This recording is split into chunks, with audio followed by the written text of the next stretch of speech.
Le lendemain matin, Elio se leva avant le lever du soleil.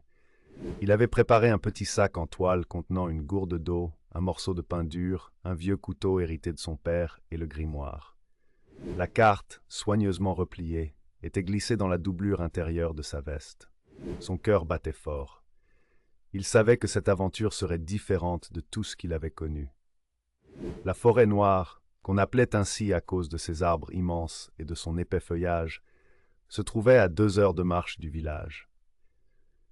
Elle était redoutée par les villageois, non à cause de bêtes sauvages, mais à cause des histoires qu'on racontait. Des murmures dans les arbres, des ombres sans maître, et des voyageurs qui n'en revenaient jamais. Mais Elio n'était pas effrayé. Ou plutôt, il refusait de laisser la peur le dominer.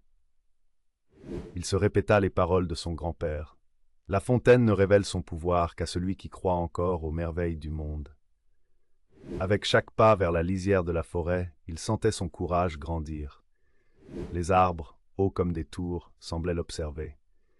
Il s'engagea sur le sentier oublié, guidé par les repères dessinés sur la vieille carte.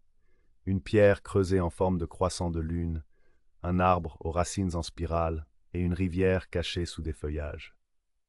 Après plusieurs heures de marche silencieuse, où seuls les bruissements des feuilles accompagnaient ses pensées, Elio arriva devant la fameuse pierre en forme de croissant. C'était le premier signe. Il s'agenouilla, essoufflé, mais heureux. Il n'avait pas